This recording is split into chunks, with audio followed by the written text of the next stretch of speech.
Olá, este é o oitavo módulo do projeto Gaine Filibata, Filosofia em Território Virtual. E este módulo é conduzido pelo professor da UFAL, Fernando Monegalha, e tem como tema subjetividade em Bergson. Neste primeiro vídeo do oitavo módulo, intitulado Bergson, Subjetividade e Metafísica, o professor Fernando Monegalha aborda o conceito de duração em Bergson, mostrando como a duração implica ao mesmo tempo tanto a conservação contínua do passado, quanto uma abertura da consciência para o futuro. E essa será uma chave para compreender alguns aspectos importantes da obra de Bergson nos próximos vídeos deste oitavo módulo. Espero que vocês gostem, não deixem de seguir nossas redes sociais, nosso Instagram, Twitter, Facebook e de se inscrever no nosso canal no YouTube. E com a palavra, o professor Fernando Monegalha.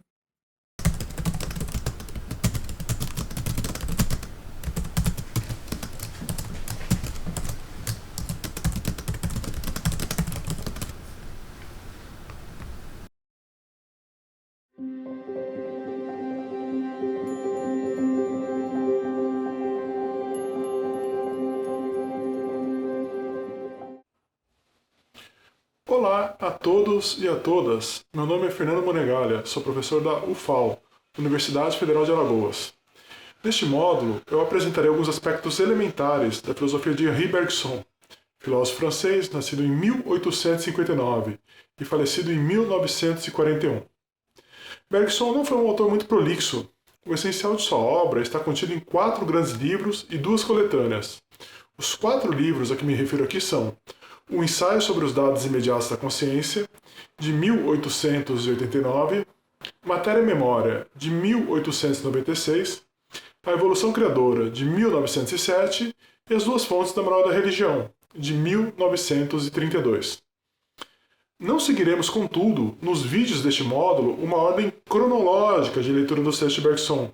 Tentaremos, pelo contrário, pensar uma ordem lógica de sua filosofia.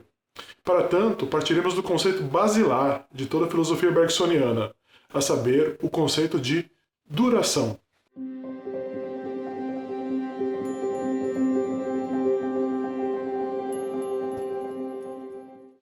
O que é a duração a que tanto se refere Bergson? Para sabê-lo, precisamos recorrer ao próprio texto do filósofo francês. Partiremos, para tanto, de uma definição proposta pelo autor no seu primeiro grande livro, O Ensaio sobre os Dados Imediatos da Consciência. Nessa obra, Bergson afirma que a duração totalmente pura é a forma assumida pela sucessão de nossos estados de consciência, quando o nosso eu se deixa viver, quando ele se abstém de estabelecer uma separação entre o estado presente e os estados anteriores. Nessa definição, podemos destacar 2 elementos importantes. O primeiro é a relação que há entre a duração e a consciência. Para Bergson, toda entidade que dura é necessariamente uma entidade consciente. A razão disso ficará mais clara à medida em que formos elucidando o que é a duração. O segundo elemento que nos ajudará a compreender melhor o que é a duração reside na ideia de que a duração acarreta uma coexistência do passado e do presente. O que isso quer dizer? Para compreendê-lo, vale a pena nos centrarmos no exemplo que o filósofo nos traz na continuação do segundo capítulo do ensaio. A certa altura do texto, Bergson nos pede para imaginarmos um relógio, desses antigos, com um pêndulo que oscila enquanto o tempo passa e que indica as horas como badaladas. Suponhamos agora que são 4 horas. O relógio toca então 4 badaladas.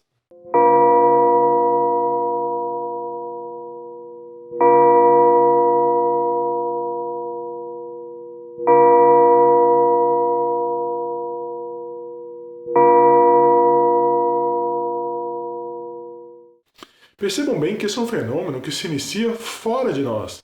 Ele é em muitos aspectos objetivo. Com exceção do som que escutamos, o relógio é algo exterior a nós, as ondas sonoras idem. Mas não é o que acontece fora de nós que interessará Bergson, mas aquilo que se processa em nós, em nossa consciência. O que acontece em nós, segundo Bergson? Bom, primeiramente, nós podemos contar as badaladas à medida em que ressoam. Neste caso, estaremos exteriorizando as badaladas umas em relação às outras, justapondo-as no espaço ideal, segundo a concepção do filósofo francês. Essa seria uma primeira possibilidade. Mas, bem diferente dessa primeira possibilidade, seria se nós simplesmente nos deixássemos cair num estado de contemplação estética, sem pretensão de contar as badaladas. Nesse caso, perceberíamos as badaladas se fundindo e se amalgamando entre si aos moldes de uma melodia. Como diz a esse respeito o filósofo, eu as perceberei uma na outra, penetrando-se e organizando-se entre si, como as notas de uma melodia. Assim, obterei a imagem da duração pura, mas também terei me livrado por completo da ideia de um meio homogêneo ou de uma quantidade mensurável. Esse exemplo da melodia pode nos ajudar com efeito a esclarecer a ideia da duração. Suponhamos, por exemplo, que nós tenhamos uma melodia extremamente simples, digamos um Dó-Ré-Mi. Essas notas que escutamos sucessivamente são aprendidas por nós, evidentemente, como sensações auditivas.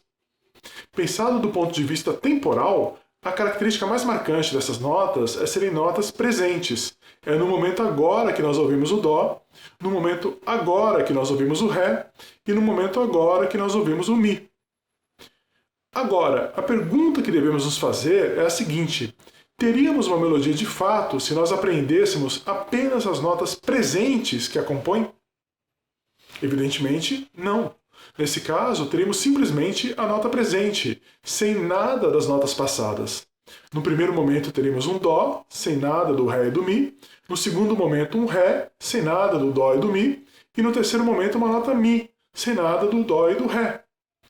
Nesse caso, nem poderíamos falar de diferentes momentos temporais. Teríamos apenas a nota presente, a nota atual, e nada além disso. Para que aprendamos efetivamente uma melodia, é necessário que as notas passadas, de algum modo, permaneçam junto das notas presentes. Mas como isso é possível se o passado já não existe mais?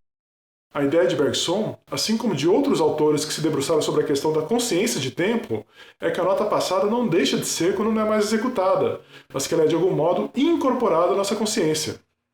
Assim, quando ouvimos o Ré, o Dó que anteriormente escutamos não desaparece simplesmente de nossa consciência, mas ele permanece de algum modo junto com a nota Ré que atualmente escutamos.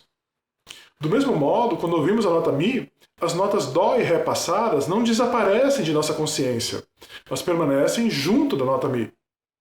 Mas, ao contrário das notas que atualmente escutamos, que são sensações, as notas passadas que permanecem junto da nota presente não são sensações, mas, como diz Bergson, uma contração do passado no presente. Outros autores e o próprio Bergson dirão uma retenção do passado no presente.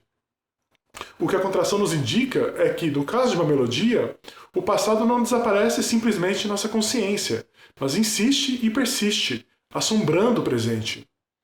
O exemplo da melodia com efeito ilustra perfeitamente a definição da duração proposta por Bergson, na medida em que nela verificamos claramente essa coexistência do passado e do presente.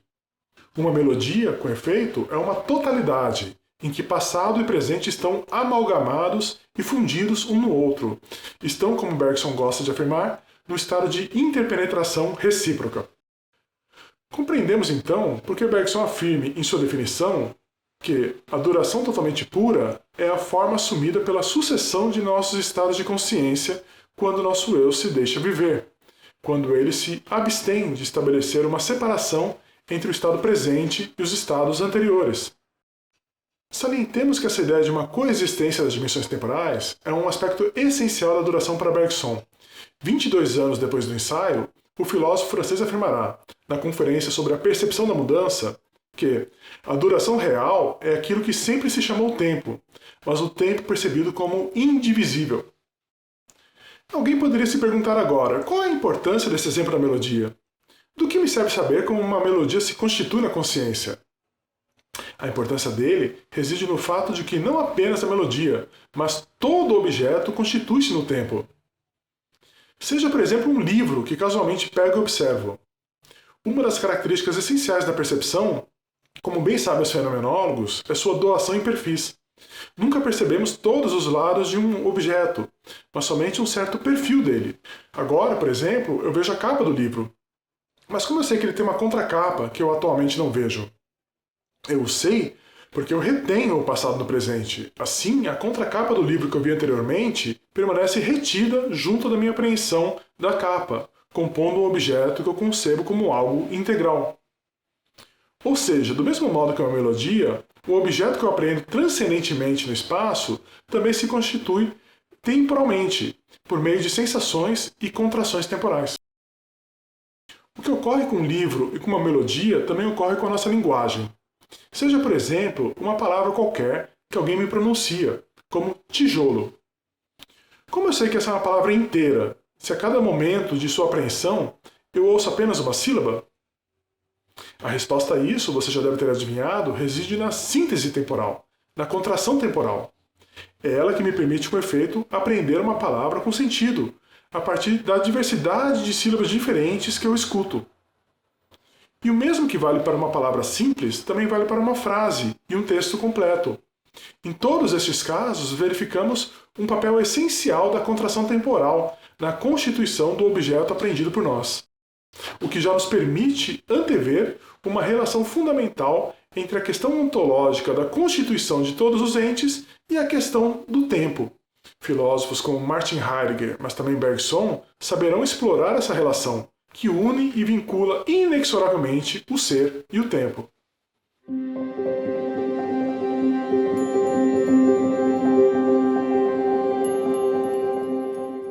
Até aqui falamos da contração temporal no caso de coisas que se processam num curto espaço de tempo. Uma melodia, a visão de um livro, a audição de uma palavra, de uma frase. Mas até onde vai essa capacidade de contrair o passado?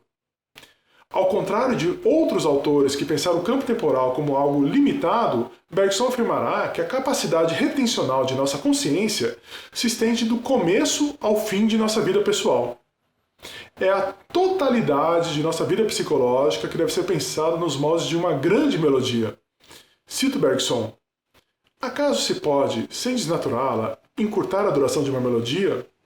A vida interior é exatamente essa melodia. É essa contração ininterrupta do passado no presente que constitui, na visão de Bergson, a nossa personalidade, o nosso eu. Nesse sentido, o filósofo francês defende uma postura ao mesmo tempo forte e imanente a respeito do eu. Cito Bergson novamente: a verdade acerca do eu é que não há nem substrato rígido e imutável, nem estados distintos que passam por ele como atores por um palco. Há simplesmente a melodia contínua de nossa vida interior, melodia que prossegue e prosseguirá, indivisível, do começo ao fim de nossa vida consciente. Nossa personalidade é exatamente isso. Uma grande melodia que segue ininterrupta do começo ao fim de nossa vida consciente. É assim que se constitui a nossa personalidade para Bergson. Há, sem dúvida, um certo fundo musical do bergsonismo, na medida em que nele tudo se dá em função da duração e de ritmos de duração. O nosso eu dura, assim como duram nossos estados internos, ainda que em graus e alturas diferentes. A realidade como uma multiplicidade de ritmos temporais, como uma sinfonia de presenças. Essa é, como nós veremos, a intuição simples que Bergson sempre procurou nos transmitir.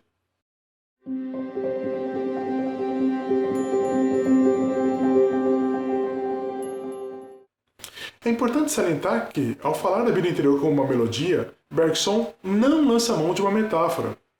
Para ele, de fato, nossa personalidade se constitui do mesmo modo como uma melodia se constitui, por um processo de totalização retencional constante. É essa totalização retencional constante que corresponde ao que ele chama no ensaio de eu profundo. A este eu profundo, que não deve ser confundido com o eu escondido, contrapõe-se aqueles estados de consciência menos duradouros e projetados no espaço, que constituem a superfície de nosso eu. Nós temos assim a divisão entre o eu profundo e o eu superficial, entre uma totalização retencional contínua e a diversidade de estados que se processam na superfície de nossa duração interior. Mas falar de uma totalização retencional constante equivale, na visão de Bergson, a falar de memória. A memória é, para Bergson, uma característica fundamental de todo ser consciente. Ela é, na verdade, aquilo que constitui a própria essência do ser consciente, como podemos ler na seguinte passagem. Consciência significa primeiramente memória. A memória pode ter pouca amplitude, pode não abarcar mais que uma pequena parte do passado, pode não reter mais do que aquilo que acaba de acontecer. Mas a memória está aí, ou então a consciência não está. Até agora falamos do passado, mas e o futuro? Não é ele também um aspecto essencial da duração? Sem sombra de dúvida. Pois assim como a duração se caracteriza pela contração ininterrupta do passado, ela também se caracteriza por uma fundamental abertura para o futuro. Como afirma Bergson, toda consciência é a antecipação do futuro. Consideremos o direcionamento de nosso espírito em qualquer momento que seja. Veremos que ele se ocupa daquilo que existe, mas tendo em vista principalmente o que vai existir. O futuro está ali, ele nos chama, ou melhor, nos puxa para si. Essa atração ininterrupta que nos faz avançar no caminho do tempo é também a causa de agirmos continuamente. Toda ação é uma invasão ao futuro. O futuro não desponta a nós somente em nossas antecipações mais visíveis, mas também em toda percepção concreta para Bergson. Toda percepção concreta é de fato uma antecipação de uma ação virtual.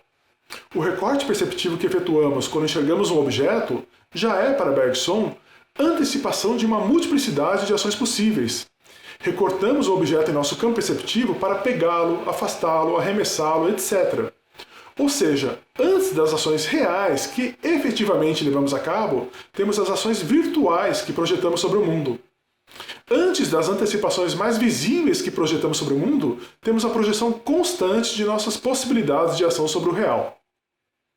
Vemos em tudo isso que a duração é um aspecto essencial da consciência. Falar de duração assim vemos equivale a falar de uma contração contínua do passado, assim como de uma fundamental abertura da consciência para o futuro. São estes dois aspectos básicos, contração contínua do passado e abertura constante do futuro, que definem efetivamente a duração, e com ela a própria consciência. Como afirma Bergson, reter o que já não é, antecipar o que ainda não é. Eis aí, portanto, a primeira função da consciência. Poucas vezes se mostrou a essência da consciência numa frase tão curta. Em outro texto, por seu turno, Bergson dirá que o tempo envolve uma cisão constante entre dois jatos simétricos, um dirigido para o futuro, o outro para o passado. Ou o presente não deixa nenhuma marca na memória, ou então ele se desdobra a todo instante em seu próprio afloramento em dois jatos simétricos, um dos quais volta a cair rumo ao passado e o outro se lança rumo ao futuro. Cremos que podemos usar essa ideia de uma cisão contínua do próprio tempo em passado e futuro para propor um gráfico ilustrando esses dois jatos simétricos. Nele nós temos à direita a abertura do tempo para o futuro. A abertura é essa que se dá por meio não apenas de nossas antecipações, mas também das ações virtuais que constituem nossas próprias percepções concretas. Por outro lado, vemos à esquerda o processo de contração ou retenção do passado, processo esse responsável, em última instância, pela formação de nossas lembranças. Este gráfico, na medida em que ilustra a cisão contínua do próprio tempo, mostra também a fundamental abertura da consciência para o passado e para o futuro, seu caráter de campo temporal. Mais do que isso, vemos neste gráfico que as duas dimensões temporais do passado e do futuro estão no processo de imbricação mútua. Para Bergson, é essa dinâmica entre o passado e o futuro que possibilita o próprio processo de escolha e, por fim, a nossa própria liberdade. Como diz o filósofo, se, como dizíamos, a consciência retém o passado e antecipa o futuro, sem dúvida é precisamente porque é chamada a efetuar uma escolha. Para escolher, é preciso pensar no que se poderá fazer e rememorar as consequências vantajosas ou prejudiciais do que já se fez. É preciso prever e é preciso lembrar. Um pouco mais adiante, na sequência da fundamental conferência A Consciência e a Vida, Bergson conclui: se consciência significa memória e antecipação, é porque consciência é sinônimo de escolha. O filósofo Gilles Deleuze ilustrará de modo bastante agudo e lapidar essa imbricação mútua do passado e do futuro na gênese do ato livre. Escreve ele: para Bergson, quanto mais passado, igual mais futuro, logo mais liberdade.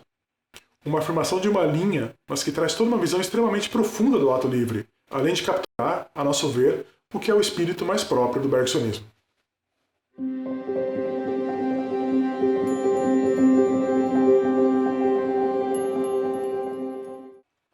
Por fim, e antecipando as discussões de nosso próximo vídeo, gostaríamos de pontuar a relação entre essa abertura do campo temporal, que é a nossa própria consciência, e a noção de tensão ou intensidade, tão caras a Bergson.